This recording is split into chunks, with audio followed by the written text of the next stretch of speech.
పుష్కర కాల క్రితం భారతదేశ రాజకీయాలను ఒక మలుపు తిప్పినటువంటి సంఘటన గోధ్రా సంఘటన. గుజరాత్లో గోధ్రాకు సంబంధించినటువంటి అల్లర్ల నేపథ్యంలో అనేకమైనటువంటి వార్తా కథనాలు వచ్చాయి, అనేకమైనటువంటి ఆరోపణలు వచ్చాయి.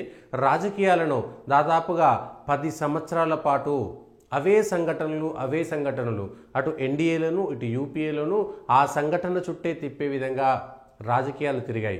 అసలు గుజరాత్లో నరేంద్ర మోడీ ఉండాలా వద్దా అని ఎన్డీఏలో కూడా ఏకంగా చంద్రబాబు నాయుడు లాంటి వ్యక్తి గుజరాత్ ముఖ్యమంత్రిగా నరేంద్ర మోడీని తీసేయాలని ఆనాటి ఎన్డీఏ కన్వీనర్గా వాజ్పేయిపై ఒత్తిడి తెస్తే వాజ్పేయి పైన అనేకమైనటువంటి రాజకీయ పార్టీల ఒత్తిడితో రాజధర్మాన్ని పాటించాలని వాజ్పేయి చెప్పినా కూడా అద్వానీ లాంటి నాయకులు కానీ లేదంటే బాల్ ఠాక్రే లాంటి నాయకులు కానీ గోధ్రా సంఘటనకు సంబంధించినటువంటి విషయంలో నరేంద్ర మోడీని బాధ్యుని చేసి నరేంద్ర మోడీని ముఖ్యమంత్రి పదవి నుంచి తీసేస్తే గుజరాత్లో ఇక భారతీయ జనతా పార్టీ అనేటువంటిది కనుమరుగవుతుంది అనేటువంటి విషయాన్ని స్పష్టంగా చెప్పారు. బీజేపీలో ఉన్నటువంటి అనేక మంది నాయకులు కూడా రాజకీయంగా బీజేపీ హితులు ఆ రోజు అనవసరంగా ఎన్డీఏలో ఉన్నటువంటి కొందరు నాయకుల ప్రాపగండా కోసం నరేంద్ర మోడీని తీసేయకూడదని చాలా స్పష్టంగా చెప్పారు. అదే జరిగింది. నిజంగా గోధ్రా అల్లర్ల తర్వాత నరేంద్ర మోడీ కనుక గుజరాత్ ముఖ్యమంత్రి పదవి నుంచి తొలగించబడితే ఈరోజు భారతీయ జనతా పార్టీ యొక్క చరిత్రను మనం ఈ విధంగా చూడకపోతుంటేమేమో అదే నిజమనిపిస్తుంది కూడా.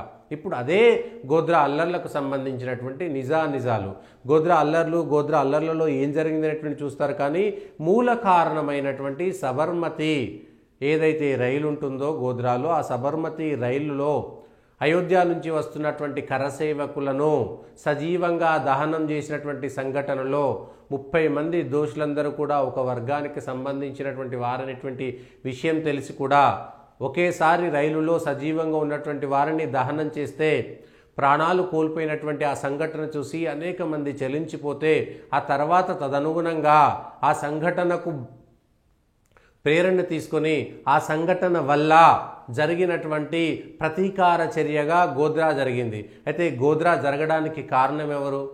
గోధ్రా అల్లర్లు జరగడానికి కారణం ఎవరు? ఈ విషయం పైన ఏ మీడియా కూడా 2 విధాలైనటువంటి కోణాలను ప్రజలకు చెప్పలేదు. కేవలము భారతదేశంలో ఉన్నటువంటి లౌకిక కాదు సైకిక్ మీడియాను కూడా నిందించాలి. 2 విధాలుగా 2 కోణాల్లో బాధితులు ఎవరైనటువంటి అంశంలో కేవలం గోధ్రా అల్లర్లను మాత్రమే విపరీతంగా చేసి చూపించి ఈ దేశంలో హిందువుల మీద అత్యంత దారుణంగా పాశవికంగా ఏకపక్షంగా హిందువులను దోషులుగా చూపించేటువంటి ప్రయత్నం సినిమాలు కానీ మీడియా కానీ సాహిత్యం కానీ చేస్తే దాని వెనక ఉన్నటువంటి మూలకథ అసలు కారకులు ఎవరు అనేటువంటి అంశాన్ని మాత్రం తొక్కి పక్కకు పెట్టినటువంటి సందర్భంలో ఇప్పుడు సినిమాలో సబర్మతి ఫైల్స్, కాశ్మీరీ ఫైల్స్ ఇవాళ వచ్చినాయి. ఆ తర్వాత 370 ఆర్టికల్స్ సంబంధించినటువంటి అంశం, కాశ్మీర్లో ఏం జరిగిందనేటువంటిది, కేరళ స్టోరీ అనేటువంటి ఒక సినిమా వచ్చింది. ఇప్పుడు సబర్మతికి సంబంధించినటువంటి సినిమాను ఏకంగా ప్రధానమంత్రి, హోంమంత్రి, ముఖ్యమైనటువంటి నాయకులు, ఎన్డీఏకి సంబంధించినటువంటి ఎంపీలందరూ కలిసి సినిమా చూసేటువంటి ప్రక్రియ వచ్చింది. ప్రధానమంత్రి నరేంద్ర మోడీ ఎక్కడ కూడా సబర్మతి సినిమా చూడడానికి వెనకాడలేదు. అయితే ఇది ఏం మెసేజ్ ఇస్తుంది? ఇది ఇప్పటి వరకు ఉన్నటువంటి 2002కు సంబంధించినటువంటి సంఘటన వేరు, ఈ 20 సంవత్సరాల్లో ఏం జరిగిందనేటువంటిది వేరు. అయితే ఇప్పుడు ఈ సబర్మతి ఫైల్స్ని స్వయంగా ప్రధానమంత్రి, ఎన్డీఏ ఎంపీలు, బీజేపీ నాయకత్వము, అగ్రనాయకత్వం అంతా చూసి ఇవాళ భారతదేశానికి, ప్రపంచ దేశాలకు కూడా, దేశంలో ఉన్నటువంటి ప్రజలకు, ప్రపంచ దేశాలకు ఏం మెసేజ్ ఇచ్చారు? ఎవరైతే మీడియా కోణంలో, మీడియా ముసుగులో, మేధావుల ముసుగులో, లౌకికవాదం ముసుగులో, సోషలిజం ముసుగులో, ఇంకేదో సెక్యులరిజం ముసుగులో ఉన్నటువంటి వాళ్ళు భారతదేశాన్ని వ్యతిరేకించేటువంటి అనేకమైనటువంటి వారికి ఒక చెంపపెట్టుగా ఉందా? భవిష్యత్తులో సబర్మతి ఫైల్స్ అనేటువంటి సినిమాను చూడడం ద్వారా భవిష్యత్తులో కూడా ఇట్లాంటి ఎవరైతే హిపోక్రసీతో పనిచేస్తారో, కేవలం ఒకే కోణంలో మాత్రమే భారతదేశాన్ని లేదంటే జరిగినటువంటి సంఘటనను చూస్తారో నిజమైనటువంటి చరిత్ర, నిజమైనటువంటి కోణాన్ని ప్రజలకు చెప్పి రాజకీయంగాను భవిష్యత్తులో బీజేపీ ఏ విధంగా ఉండబోతుందంటే ఎక్కడ కూడా తను వరుసగా మూడోసారి ప్రధానమంత్రి అయినా కూడా బేసిక్ అయినటువంటి విషయాలను ఎక్కడ వదిలిపెట్టి వెళ్ళలేదనేటువంటి మెసేజ్ చాలా స్పష్టంగా ప్రజలకు ఇవ్వడంలో నరేంద్ర మోడీ ముందున్నారనేటువంటి విషయాన్ని చెప్పక తప్పదు. సబర్మతి ఫైల్స్ అనేటువంటి దాన్ని ఎండార్స్ చేయడం ద్వారా, దాన్ని తిలకించడం ద్వారా చాలా ఖచ్చితంగా గోద్రాకు సంబంధించినటువంటి 20 సంవత్సరాల యొక్క చరిత్రను, ఆ జ్ఞాపకాలను, మరి రెండవ కోణం ఉందనేటువంటి విషయాన్ని ప్రజలకు చెప్పడానికి ఎక్కడా వెనకాడలేదు. దేశంలో ఒకవైపు అభివృద్ధి, ఒకవైపు విదేశాలతో ఉండేటువంటి సంబంధాలు, ఒకవైపు భారతదేశంలో ఉన్నటువంటి అంతర్గత కలహాలు, భారతదేశంలో ఉన్నటువంటి విదేశీ శక్తులు ఆడేటువంటి ముఠాలు, వీళ్ళందరినీ ఆట కట్టించేటువంటి పనిగా దేశంలో ఒకవైపు బంగ్లాదేశ్లో జరుగుతున్నటువంటి సంఘటనలు, ఇంకొక వైపు వేరే దేశాల్లో జరుగుతున్నటువంటి సంఘటనలన్నింటికీ కూడా ఒకే సమాధానంగా సబర్మతి సినిమాకి ప్రధానమంత్రి మంత్రులతో కలిసి, ఎన్డీఏ ఎంపీలందరితో కలిసి వెళ్ళి సినిమా చూడడం అనేటువంటి మెసేజ్ భారతదేశంలో ఉన్నటువంటి పౌరులకు చాలా స్పష్టంగా చెప్పినట్టుగా మనం అర్థం చేసుకోవాలి. భవిష్యత్తు రాజకీయ చిత్రపటాన్ని మనం చాలా స్పష్టంగా ఊహించుకోవచ్చు. బీజేపీ విధానాలు కానీ, సిద్ధాంతాలు కానీ, జరిగినటువంటి సంఘటనలోని నిజమైనటువంటి చరిత్ర కోణాలను వెలికి తీసేటువంటి ప్రయత్నంలో కానీ ఎక్కడా వెనక్కి తగ్గలేదని, భారత ప్రధానమంత్రి హోదాలో ఉండి అయ్యో ఆ ఓట్లు, అయ్యో ఈ ఓట్లు అని కాకుండా నిజాలు ఏమిటనేటువంటి విషయాన్ని ప్రజలకు తెలియజేయాల్సినటువంటి బాధ్యత ఉంది. కాబట్టి నిజమైనటువంటి చరిత్ర తెరకెక్కితే దాన్ని చూసి దాన్ని 10 మందికి చెప్పేటువంటి ప్రయత్నం చేసినటువంటి నరేంద్ర మోడీ భవిష్యత్తు రాజకీయాలకు దిశానిర్దేశం ఇచ్చారు. తన తర్వాతి తరానికి సంబంధించినటువంటి భారతీయ జనతా పార్టీ నాయకత్వాన్ని కూడా దిశానిర్దేశం చేసినట్టుగా మనం చాలా స్పష్టంగా అర్థం చేసుకోవచ్చు. ఎన్డీఏలో ఉండేటువంటి భాగస్వామ్య పక్షాలు కూడా రాజకీయంగా బీజేపీ ఏమిటనేటువంటి విషయాన్ని కూడా చాలా స్పష్టంగా చెప్పారు. ప్రభుత్వ కోణం ఏ విధంగా ఉంటుందనేటువంటి విషయాన్ని కూడా చాలా స్పష్టంగా చెప్పారు నరేంద్ర మోడీ. మరి ప్రజలు ఏ విధంగా రిసీవ్ చేసుకుంటారు? ఇది సినిమాగా చూస్తారా? నిజమైనటువంటి చరిత్ర, జరుగుతున్నటువంటి సంఘటనల్లో ఏ కోణంలో చూడాలనేటువంటి అంశాన్ని చాలా స్పష్టంగా ప్రజల మధ్యకు వదిలారు. మరి ఎవరు ఎలాంటి దాన్ని చూస్తారు, ఏ విధంగా దానిపైన స్పందిస్తారు, ఏ విధంగా స్వీకరిస్తారు, ఎలాంటి పొగడ్తలు చేస్తారు, ఎలాంటి తెగడ్తలు చేస్తారు, ప్రజల స్పందన ఏ విధంగా ఉంటుంది, వివిధ రాజకీయ పార్టీల స్పందన ఏ విధంగా ఉంటుంది, వారంతా నెమ్మదిగా కూర్చుంటారా లేదా దీన్ని కూడా రాజకీయం చేసి మరింతగా దాన్ని భారతీయ జనతా పార్టీకి లాభం చేకూర్చే విధంగా ప్రయత్నం చేస్తారో చూడాలి.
బంగ్లాదేశ్ గురించి చూస్తుంటే ప్రపంచంలో ఏ ఒక్కరు కూడా బంగ్లాదేశ్లో అత్యాచారాలకు గురవుతున్నటువంటి హిందువుల గురించి మాట్లాడడానికి ఏ ఒక్క దేశం కూడా రావట్లేదు. భారతదేశంలో ఉన్నటువంటి రాజకీయ పార్టీలు కూడా రావట్లేదు. అంటే ప్రపంచంలో హిందువుల గురించి మాట్లాడడానికి ఏ ఒక్కరు కూడా రారా, మానవ హక్కులు కానీ ఇంకా అనేకమైన, దాన్ని ఎట్లా మనం చూడొచ్చు అంటారు? ఇప్పుడు ఇది గత కొన్ని దశాబ్దాలుగా ఈ సోకాల్డ్ లిబరల్ ప్రోగ్రెసివ్ థింకింగ్ అనేది ఏదైతే ఉందో సెక్యులరిజం పేరుతో వీళ్ళందరూ చేసిన ఒక ద్రోహం అనే చెప్పాలి. ఎందుకంటే బై డెఫినేషన్ థియరీ అందరూ సమానం అంటూనే మైనారిటీలుగా ఉంటారు కాబట్టి మైనారిటీలకి ప్రత్యేక హక్కులు ఉండాలి, మెజారిటీ నుంచి వాళ్ళు భయం లేకుండా సురక్షితంగా ఉండాలి అన్న ఒక భావన. ఒకవైపు అందరూ సమానులు అంటూనే రెండో వైపు వాళ్ళు అసురక్షిత వాతావరణంలో ఉంటున్నారు కాబట్టి వాళ్ళకి మనం ప్రత్యేక హక్కులు కల్పించాలి అన్న ఒక వాదన తీసుకొచ్చి మైనార్టీలకి హక్కులు కల్పించడం ప్రారంభించారు. ఎందుకు ఈ మైనార్టీలకి హక్కులు? ఇప్పుడు సెక్యులరిజం అందరూ ఒకటే, ప్రోగ్రెసివ్ డెమోక్రసీలో ప్రతి ఓటరు సమానమే, మతానికి సంబంధం లేకుండా. అలాంటప్పుడు నువ్వు చేయాల్సిందేంది? అందరికీ ఒకటే చట్టమైనప్పుడు ఎవడు భయపడాల్సిన పని ఉండదు. కానీ ఇక్కడ ప్రత్యేకంగా మెజారిటీ ఏదో మైనార్టీలని చేసేస్తోంది అన్న బూచిని చూపెట్టి మైనార్టీలకి ప్రత్యేక హక్కులు, ప్రత్యేక రక్షణ విధానాలు, వాళ్ళకి ప్రత్యేక చట్టాలు ఇవన్నీ తీసుకురావడం మొదలుపెట్టారు. ఎప్పుడైతే ఇది మొదలుపెట్టిందో అది వాళ్ళకి రక్షణ కల్పించేంత వరకే చేసుంటే బాగుండేది. అది కాస్త అపీజ్మెంట్కి, వాళ్ళు మూకమ్ముడిగా ఓటేస్తారు కాబట్టి, మూకమ్ముడిగా ఇచ్చేస్తారు కాబట్టి వాళ్ళని అపీజ్ చేయడానికి, సంతుష్టీకరణ ఏదైతే ఉందో అది చేసే క్రమంలో వీళ్ళు ఒక రకమైన అశాంతి వాతావరణాన్ని దేశంలో క్రియేట్ చేశారు. ఈ మెజారిటీ హిందువులు భారతదేశంలో ఇబ్బందికరమైన వాతావరణానికి తీసుకొచ్చి క్రియేట్ చేశారు. ఈ సిద్ధాంతం ఏదైతే ఉందో, ఈ సోకాల్డ్ ప్రోగ్రెసివ్ లిబరల్ సెక్యులర్ వాదులు చేసింది ఇజ్రాయెల్ వ్యవహారంలోనూ అదే చేశారు. ఇప్పుడు ఇజ్రాయెల్ చారిత్రాత్మకంగా అక్కడ యూదులు ఉన్నారు. వాళ్లకు ఒక చిన్న దేశం 1947లో, ఎందుకంటే 1940లో ప్రపంచ పటమంతా మారుతూ వచ్చాయి. కొలోనియల్ పవర్స్ వెనక్కి తగ్గి రకరకాలుగా ఆఫ్రికాలో, ఆసియాలో కొత్త దేశాలు రావడం మొదలయ్యాయి. అక్కడున్న స్థానిక అవసరాలకు అనుగుణంగా, పరిస్థితులు, రాజకీయ సామాజిక పరిస్థితులకు అనుగుణంగా కొత్త దేశాలు పుట్టాయి. భారతదేశంలో కూడా దక్షిణాసియాలో పాకిస్తాన్ పుట్టింది, నేపాల్ ఉండిపోయింది, శ్రీలంక సపరేట్ అయింది, మాల్దీవులు సపరేట్ అయింది, భూటాన్, ఇవన్నీ కూడా ప్రత్యేక పరిస్థితుల్లో ఏర్పడిన క్రమంలో ఇజ్రాయెల్ కూడా ఏర్పడింది. ఇజ్రాయెల్ ఏర్పడిన తర్వాత ఇజ్రాయెల్ స్పష్టంగా బౌండరీలన్నీ డ్రా చేసి ఇజ్రాయెల్కి ఇచ్చారు. అక్కడ వచ్చిన సమస్య ఏంటి? ఇజ్రాయెల్కి ఇస్తే అక్కడున్న పాలస్తీనీయులకి సమస్య అన్నది సృష్టించి ఈ రోజు కూడా అక్కడ రావణ కాష్టం అక్కడ కాలుతూనే ఉంది 75 సంవత్సరాలుగా. అక్కడ ఇజ్రాయెల్ రాజ్యాంగంలో యూదులకు ఏమీ ప్రత్యేక హక్కులు ఉండవు. ఇజ్రాయెల్ రాజ్యాంగం అక్కడున్న పౌరులందరికీ సమానమైన హక్కులు ఇస్తుంది. కానీ పదే పదే మమ్మల్ని ఏదో చేస్తున్నారంటూ తీవ్రవాదాన్ని పెంచి పోషించింది ఎవరు? ఇజ్రాయెల్ ఎప్పుడు పాలస్తీనా మీద ఫస్ట్ అటాక్ చేయలేదు. పాలస్తీనీయులే ఫస్ట్ అటాక్ ఎప్పుడు ఇజ్రాయెల్ మీద చేస్తూ వచ్చారు.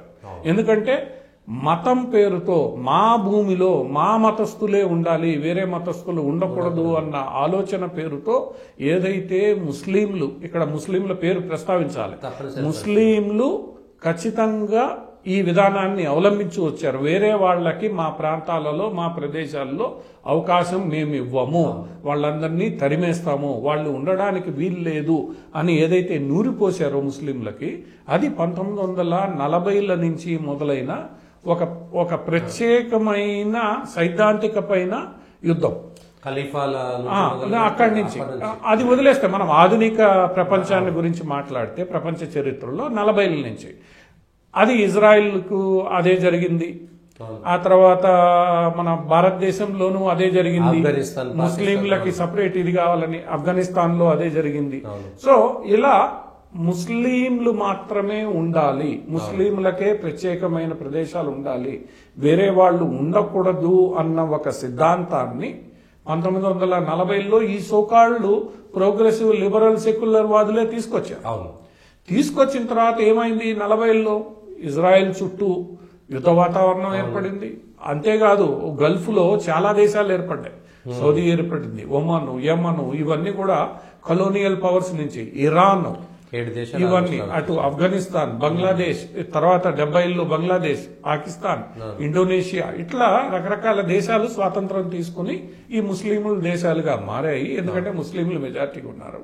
ఎక్కడైతే ముస్లింలు మెజారిటీగా దేశాలు ఉన్నాయో అక్కడ వేరే మతాలకి ఈ రోజు వరకు కూడా ఈ సోకాల్డ్ ప్రోగ్రెసివ్ సెక్యులర్ లిబరల్స్ ఏదైతే భారతదేశంలో పదే పదే మాట్లాడతారో, అమెరికాలో పదే పదే మాట్లాడతారో, యూరోప్ లో పదే పదే మాట్లాడతారో, ఈ దేశాలలో ఆ రోజుకి ఆ దేశం ఏర్పడే నాటికి ఉన్న మైనారిటీ తెగల గురించి ఎందుకు మాట్లాడరు? ఇప్పుడు ఇటీవల ఐసిస్ సందర్భంగా ఎస్డి తెగ ఏదైతే ఉందో అక్కడ సనాతన ధర్మానికి దగ్గరగా ఉండేది. వాళ్ళు ప్రత్యేకం, వాళ్ళు ముస్లింలు భాగం అనుకున్నా కూడా పూజా విధానాలు వేరు. పార్సీలు ఇరాన్ లో పూజా విధానాలు వేరు.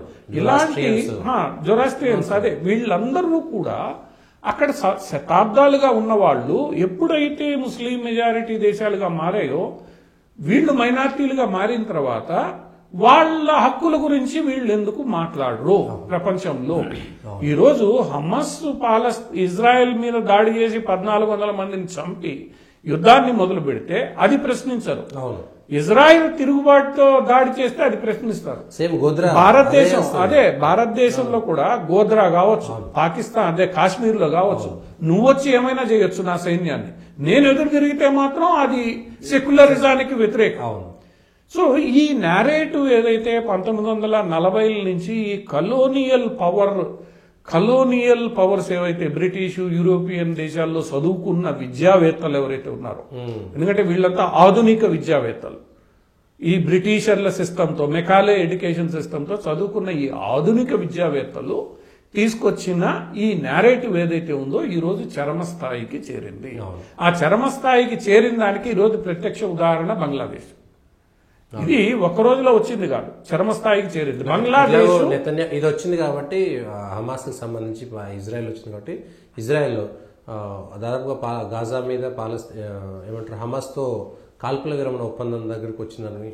హమాస్ తో ఇంతవరకు ఒప్పందం చేయలేదు. నిన్న మొన్న కూడా ఇజ్రాయెల్ ప్రధాని చాలా స్పష్టంగా ఏం చెప్పాడు, ఇది హమాస్ పూర్తిగా వెళ్లేంత వరకు మేము యుద్ధాన్ని ఆపము, హమాస్ కి మేము అధికారం అప్పచెప్పే పరిస్థితి లేదు, హమాస్ ఉండకూడదు. ఈ 3 అంశాలు స్పష్టంగా చెప్పాడు. ఈ రోజు అక్కడ ప్రత్యేకమైన పరిస్థితి ఏర్పడింది, హిజ్బుల్లా ఈ రోజు హమాస్ తో సంబంధం లేకుండా తనకి తాను సపరేట్ గా ఒక కాల్పుల విరమణ ఒప్పందం చేసుకుని ఈ మొత్తం వ్యవహారం నుంచి తప్పుకుంది. అంటే హిజ్బుల్లా ఇప్పుడు హిజ్బుల్లా సీజ్ ఫైర్ అప్పుడు మీరు గాజాలో ఆపండి, గాజాలో హింసను ఆపండి అని ఇంతకుముందు కండిషన్లు పెట్టేది. ఈ రోజు ఏం పెట్టలేదు. మేము మీ జోలికి రాం, మీరు మా జోలికి రావద్దు. ఈ టైటాన్ నదికి ఇజ్రాయెల్ బోర్డర్ ఏదైతే దక్షిణ లెబనాన్ లో ఉందో 20 కిలోమీటర్ల ప్రాంతం, అక్కడ మేము విత్డ్రా చేసుకుంటాం, మీకు మాకు తగాదా వద్దు, మధ్యలో లెబనాన్ సైన్యం పీస్ కీపింగ్ ఫోర్స్, ఎందుకంటే ఆల్రెడీ ఆ 20 కిలోమీటర్ల ప్రాంతంలో గతంలో అంతర్జాతీయ పీస్ కీపింగ్ ఫోర్స్ ఉంది. ఈ రోజు లెబనాన్ సైన్యం పీస్ కీపింగ్ ఫోర్స్ అక్కడ ఉంటుంది. అంటే ఇక్కడ ఏమర్థమైంది, హిజ్బుల్లా కూడా ఈ రోజు హమాస్ ను వదిలేసింది, ఖతార్ హమాస్ ను వదిలేసింది. ఇది కూడా అర్థం చేసుకోవాలి.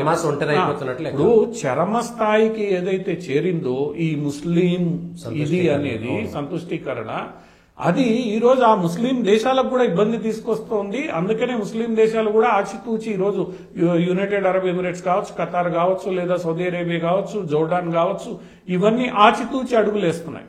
వీళ్ళు విసిగిపోయినారు దీంతో. ఎందుకంటే వన్ సైడ్ అపీజ్మెంట్, ఒక మాటే మాట్లాడడం. ఈ రోజు సౌదీ అరేబియా బయట వర్కర్లు లేకుండా నిలబడుతుందా? నీ జనాభా ఎంత? అంతే. యునైటెడ్ అరబ్ ఎమిరేట్స్ బయట వర్కర్ లేకుండా నిలబడుతుందా? నీ జనాభా ఎంత? స్కిల్ లేదు. సో ఎప్పుడైతే నువ్వు అందరినీ కలుపుకోవాలనుకుంటావో అందరినీ సమానంగా చూడడం నేర్చుకోవాల్సింది ఈ రోజు గల్ఫ్ దేశాలు నేర్చుకుంటున్నాయి. గత 40-50 సంవత్సరాలు కేవలం మా వాళ్లే ఉండాలి, ఎవరు ఉండాలి? ఈ రోజు బంగ్లాదేశ్ వాళ్ళని రానియట్లేదు మీరు, పాకిస్తాన్ మీ వాళ్ళు అనుకున్న వీళ్ళిద్దరిని ఎందుకు రానియట్లేదు గల్ఫ్ దేశాల్లో? ఎందుకంటే ఈ అతివాదం ఏదైతే ఉందో ఈ అతివాదం కూడు పెట్టట్లేదు. అతివాదం ఆర్థికాభివృద్ధికి తోడ్పడడం లేదు. అతివాదం ఆఫ్ఘనిస్తాన్ లాగా అన్ని దేశాలని తయారు చేసే దిశగా సాగుతోంది అని ఎప్పుడైతే గల్ఫ్ దేశాలు గ్రహించాయో వెంటనే మారడం ప్రారంభించారు వాళ్ళు. ఈవెన్ సౌదీ అరేబియా, మక్కా మదీనా కస్టోడియన్ దేశం కూడా ఈరోజు మారిపోయింది. బంగ్లాదేశ్ లో ఒకవైపు ప్రపంచం మారుతోంది, ప్రపంచ సంఘటనలు మారుతున్న వేళ మీరు బంగ్లాదేశ్ లో ఈరోజు మళ్ళా అదే యుద్ధం మొదలు పెడితే, ఏదైతే మేమే ఉండాలి, ఎవరు ఉండకూడదు, రాజ్యాంగాలు లేవు, ఈ సమానత్వం లేదు, సెక్యులరిజం అనేది కుదరదు, ఇవన్నీ ఈ రోజు బంగ్లాదేశ్ లో చర్చ జరుగుతోంది. సెక్యులరిజం తీసేయాలి, సోషలిస్ట్ రిపబ్లిక్ తీసేయాలి, ఇవన్నీ అది ఆ చర్చ ఏదైతే మీరు పెట్టారో దాని రెప్లికేషన్స్ ఎక్కడ ఉంటాయి? భారతదేశంలో కూడా ఉంటాయి. ఇప్పుడు భారతీయులు కూడా ఇదే చర్చ మొదలు పెడితే ఏంటి పరిస్థితి?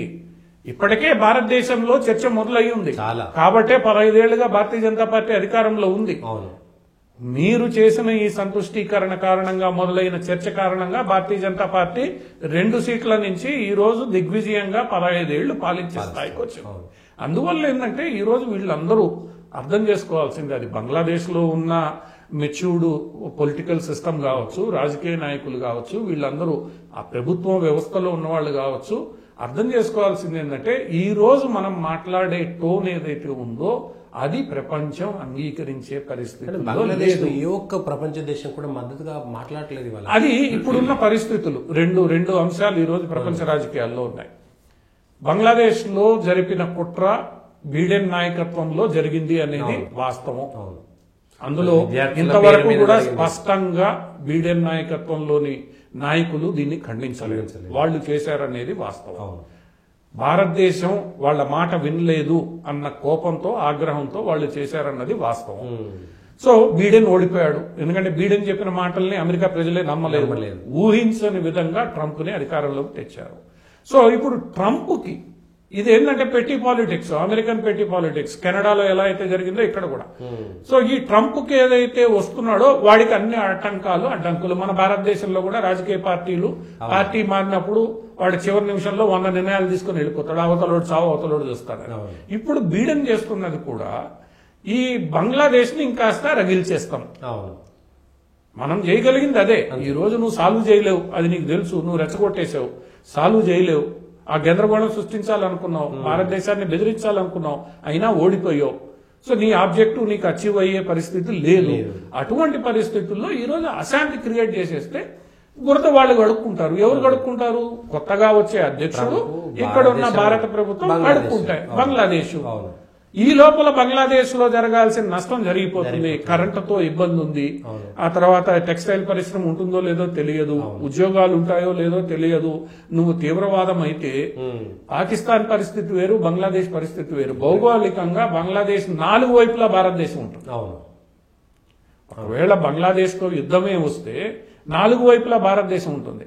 లక్షలాది మంది బంగ్లా ప్రజలు ఇక్కడ అధికారికంగా, అనధికారికంగా బతుకుతున్నారు. కోట్లాది మంది. 1900 సిక్కు ఇందిరాగాంధీ మరణానంతరం జరిగిన పరిణామాలు ఒకవేళ బంగ్లాదేశ్ పెచ్చరెల్లి ముందుకు సాగి చేస్తే మనకి ఉదాహరణగా ఉన్నాయి. బంగ్లాదేశ్ వాడు ఎవడో భారతదేశంలో అందరికీ తెలుసు. సో ఇక్కడ బంగ్లాదేశ్ నాయకులు కూడా గుర్తుపెట్టుకోవాల్సింది ఏంటంటే మన ప్రజలు లక్షలాది మంది అవతల వైపు వెళ్లి బతుకుతున్నారు. మనం ఎక్కువ రెచ్చగొట్టి అవతల వైపు రెచ్చగొట్టబడితే, ఎందుకంటే రెచ్చగొట్టబడడానికి అందరూ సులభం, రెచ్చగొట్టబడితే మన ప్రజల పరిస్థితి ఏంటి? రేపు అమెరికా వచ్చి కాపాడుతుందా? పాకిస్తాన్ వచ్చి కాపాడుతుందా? చైనా వచ్చి కాపాడుతుందా? ఎవరూ కూడా ఈ రోజు ఈ అతివాదాన్ని సమర్థించే పరిస్థితుల్లో లేరు. ఈరోజు హమాస్ కి వ్యతిరేకంగా గాజాలోని మౌలానాలే ఈరోజు ఇది చేస్తున్నారు. ఏదైతే మీరు చేశారో అది తప్పు, అది ఫలితాలను ఇవ్వదు. ఈరోజు ప్రపంచ పరిస్థితి మారిపోయిందన్న విషయం గాజాలో ఉన్న మౌలానాలకు కూడా అర్థమైపోయింది. బంగ్లాదేశ్ లో ఇప్పుడు అర్థం కావాలి. ఇంకొక ఎన్ని రోజులు ఆడుతావు నువ్వు? ఇప్పుడు జనవరి 20కి ప్రపంచ రాజకీయ నేతృత్వం మారుతోంది. ఇప్పటి వరకు మీరు ఆడినట్లు ఆడినా, మీకు అనుకూలంగా ఆడినా, ఎందుకంటే బీడెన్ ఏ విషయంలో సక్సెస్ అయ్యాడు? ఇజ్రాయెల్ హమాస్ యుద్ధాన్ని ఆపలేకపోయాడు, యుక్రెయిన్ రష్యాని ఆపలేకపోయాడు, ఈ రోజు భారతదేశం నిర్ణయాలని ఆపలేకపోయాడు. ఎందుకంటే నువ్వు బలంగా ఉంటే వింటారు, నువ్వు చెప్పేది స్పష్టంగా ఉంటే వింటారు. ఎవడు వినడం లేదు. నీ కారణంగా బ్రిక్స్ బలమైన వేదికగా ఈ రోజు తయారైపోయింది. ఇదంతా అందరూ చూస్తున్నారు కాబట్టి ట్రంప్ కి అంత ఘన విజయం వచ్చింది. ప్రజలేమి అంత ఆషామాషిగా ఓటేయ్యారు. సో ట్రంప్ ఈ రోజు వస్తే ఎంత ఈ నెల రోజుల్లో నువ్వు చేస్తున్నదేంది, బీడెన్ చేస్తున్నదేంది, యుక్రెయిన్ కి విపరీతంగా ఆయుధాలు ఇచ్చావు. దాంతో రష్యా ఇష్టం వచ్చినట్టు బాధడం మొదలుపెట్టింది. మొదలుపెట్టేసరికి ఈ రోజు యుక్రెయిన్ అధ్యక్షుడు ఏమన్నాడు? యుక్రెయిన్ అధ్యక్షుడు ఇంతవరకు అందరూ చెప్పింది అదే, ఆ బఫర్ జోన్ వదిలేస్తే ఈ శాంతి ఒప్పందం సులభమైపోతుంది అనేది ప్రతి ఒక్కడికి తెలుసు. ఈ రోజు యుక్రెయిన్ అధ్యక్షుడి నోట్లో అదే వచ్చింది. ఎందుకంటే రేపు ట్రంప్ వస్తే ట్రంప్ కూడా ఇదే మాట, నువ్వు ఈ సోకాల్డ్ సెక్యులర్ ప్రోగ్రెసివ్ లిబరల్ మాటలు నేను వినను అంతే. ట్రంప్ సిద్ధాంతం పర్ఫెక్ట్. ఈ సోకాల్డ్ ఏవైతే మసిబూసి మారేడుకాయ చేసి ఒక వర్గాన్ని సంతుష్టీకరణ చేసే థాట్ ప్రాసెస్ ఏదైతే ఉందో దానికి ట్రంప్ వినడు, మోడీ వినడు. ఎవరు వింటారు? ఎవరు వినరు. ఈరోజు ఫ్రాన్స్ అధ్యక్షుడు వినే పరిస్థితుల్లో లేదు. రష్యా ఎట్లా వినదు. యూరోప్ లో ఎవరు, జర్మనీ వీళ్ళందరూ కొట్టుకుంటున్నారు ఈ రెఫ్యూజీస్ కారణంగా. వినే పరిస్థితుల్లో లేనప్పుడు నువ్వు నోరు మూసుకుని వినాలి, తాత్కాలికంగా ఉపశమనం తీసుకోవాలి. ఈరోజు జెలెన్స్కీ వాడిన పదాలు జాగ్రత్తగా గమనిస్తే, ఇంతవరకు అయ్యి శాంతి నెలకొంటే ఈ శాంతి నెలకొంటే మా రక్షణ మీరు ఇవ్వండి, ఏదైతే ఇప్పుడు ఆక్యుపైడ్ జోన్ ఉందో దాన్ని మేము నెమ్మదిగా డిప్లొమాటిక్ గా పరిష్కరించుకుంటాం. భారతదేశం కూడా అదే చెప్తోంది. పిఓకే ఉంది, 50 ఏళ్లుగా 75 ఏళ్లుగా పరిష్కరించుకుంటున్నాం. ఎవడి పని వాడు చేసుకోండి, అవతలోడి పని ఏళ్ళు పెట్టకుండా అది నెమ్మదిగా తేలుతుంది. అది చరిత్ర చూసుకుంటుంది, భవిష్యత్తులో ఏదో జరగాల్సి చరిత్ర చూసుకుంటుంది. రాబోయే రోజుల్లో చరిత్ర, పరిస్థితులు మారేవి అన్ని చూసుకుంటాయి. అక్కడి ప్రజలు వాళ్ళు చూసుకుంటారు. సో వాస్తవ దృక్పథంతో ఈ రోజు ప్రపంచం ఆలోచిస్తున్న వేళ బంగ్లాదేశ్ లో జరుగుతున్నది ఏదైతే ఉందో, ఇప్పుడు ఆయన్ని చిన్మయ ప్రభుని మీరు అరెస్ట్ చేశారు. ఏం చేశాడు ఆయన? హిందువుల తరపున ర్యాలీ తీశాడు ఆయన, అంతే. దానికి దేశద్రోహం పెట్టాడు. మరి అక్కడ అదే హసీనా ఆ ప్రభుత్వానికి వ్యతిరేకంగా మీరు కుట్ర పనితే అది దేశద్రోహం పెట్టకూడదు. అది పెట్టింది కాబట్టి హసీనా దేశద్రోహి. ఇప్పుడు ఇక్కడ ప్రపంచం చూస్తోంది కదా, ఈరోజు సోషల్ మీడియా కారణంగా అందరూ చూస్తున్నారు, బంగ్లాదేశ్ లో జరిగే అన్ని తెలుస్తున్నాయి. అందువల్ల ఈ రోజు మాట్లాడడం లేదనేది కూడా సరికాదు. 2 కోట్ల మంది హిందువులు, నిజానికి 4 కోట్ల మంది హిందువులు, సగం మంది వెళ్ళిపోయారు, సగం మంది మతం మార్చుకోవాల్సిన పరిస్థితికి వచ్చింది. ఉన్నది 2 కోట్ల మంది. ప్రత్యేక దేశం ఇచ్చేసుకుంటే అది ఇప్పుడున్న పరిస్థితుల్లో ఇవన్నీ వీలు కావు. ఇప్పుడున్న పరిస్థితుల్లో బౌండరీలు మార్చడం అనేది, నేపాల్ లాగా, భూటాన్ లాగా బౌండరీలు మార్చడం ఒక్కటే. ఏంటంటే ఈ రోజు ప్రపంచం అర్థం చేసుకోవాల్సింది, అందరూ ఉండాలి దేశంలో, అందరూ కలిసి ఉండాలి. ఆధునిక ప్రపంచంలో, ఆధునిక యుగంలో ఈ కుంచిత భావాలు ఏవైతే ఉన్నాయో అట్లా విశాల దృక్పథంతో మిగిలిన వాళ్ళు ఉంటున్నారు. కానీ ఎవరైతే శరణార్థులుగా వచ్చినటువంటి వాళ్ళే దాడులు చేస్తున్నటువంటిది మనం చూస్తున్నాం. ఇజ్రాయెల్ అది ప్రత్యేకంగా, అందుకనే నేను ముస్లింలు అని ప్రత్యేకంగా ప్రస్తావించింది. వేరే మతాలు, క్రిస్టియన్లు కావచ్చు, జొరాస్ట్రియన్లు కావచ్చు, పార్సీలు కావచ్చు, లేదా ఇంకోళ్ళు, వాళ్ళెప్పుడు ఇలా చేయలేదు. ఇది కేవలం ఒక మతానికే పరిమితమైంది. ఆ మతంలో కూడా ఈ రోజు మార్పు వస్తాం. ఆ మతానికి సంబంధించి ఏవైతే కీలక దేశాలు ఉన్నాయో ఆ దేశాల్లో మార్పు వస్తోంది. మార్పు రావాల్సింది ఎక్కడ? మార్పు రావాల్సింది ఇప్పుడు ఆఫ్ఘనిస్తాను, పాకిస్తాను, బంగ్లాదేశ్ ఇలాంటివి. యాక్చువల్ గా ఎక్కడి నుంచి మతం వచ్చిందో ఆ వచ్చిన చోట వాళ్ళు మారుతున్నారు. ఆ మతాన్ని దిగుమతి చేసుకున్న వీళ్ళు ఆధిపత్యం కోసం ఆ మతాన్ని అడ్డం పెట్టుకుని స్థానిక రాజకీయ నాయకుల మద్దతుతో ఆడుతున్నారు. అది ఎంతకాలం ఆడుతారు? ఈరోజు మహారాష్ట్రలో వచ్చిన తీర్పు ఏంటి? మీరు మౌలానాలను తిప్పారు, హిందూ ముస్లింలను విడగొట్టాలని చూశారు, అన్ని చేశారు. ప్రజలు చెప్పుతో కొట్టారు.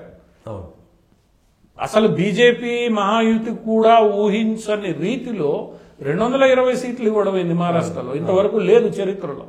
అంటే నువ్వు అతి చేస్తే భరించే స్థితిలో ప్రజలు లేరు. 45% ఓటింగ్ మారితే, ఎందుకంటే ప్రజలు వాడి బతుకు కోసం, వాటి కోసం పరిగెత్తే దీంట్లో ఉన్నాడు. నువ్వు దాన్ని డిస్టర్బ్ చేస్తానంటే చూస్తూ ఊరుకునే పరిస్థితి లేదు. జగన్మోహన్ రెడ్డి ప్రభుత్వానికి పట్టిన గతి ఏందో అందరూ చూశారు.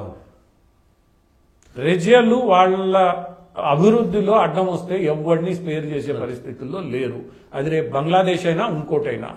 మతాన్ని అడ్డం పెట్టుకుని ఈరోజు ఆఫ్ఘనిస్తాన్ పరిస్థితి ఏంటి? ఆఫ్ఘనిస్తాన్ ప్రజల ఆర్థిక స్థితి ఏంటి? పాకిస్తాన్ ప్రజల ఆర్థిక స్థితి ఏంటి? పాకిస్తాన్ ప్రజలు ఈరోజు భారతదేశం నుంచి చీప్ గా బోర్డర్ ద్వారా వచ్చే వాటిని నువ్వు ఆపుకొని మతం పేరుతో ఎవరిని ఉద్ధరిస్తున్నావు? అది పాకిస్తాన్ ప్రజలకు తెలియదు కదా. పాకిస్తాన్ ప్రజల్లో ఈ రోజు ఎంత తిరుగుబాటు జరుగుతోంది? ఇమ్రాన్ ఖాన్ నాయకత్వంలో ఒక రకంగా సైన్యాన్ని ఎదిరించి నిలబడుతున్నారు అనంటే ప్రజల్లో ఎంత అసంతృప్తి ఉన్నది సైన్యానికి కూడా అర్థమైంది. అవును. అందుకనే సైన్యం కూడా ఈ రోజు ఒక జాతీయ ప్రభుత్వాన్ని ముందుకు తీసుకొచ్చి మాస్క్ వేసే ప్రయత్నం చేస్తోంది. షాబాజ్ షరీఫ్ నేతృత్వంలో జాతీయ ప్రభుత్వం, ఆ ప్రభుత్వంలో ఎవరున్నారు? ఈ భుట్టో ఈ షరీఫ్ కుటుంబాలు రెండు ఉన్నాయి. ఎందుకంటే ఇవి రెండే ప్రధాన కుటుంబాలు.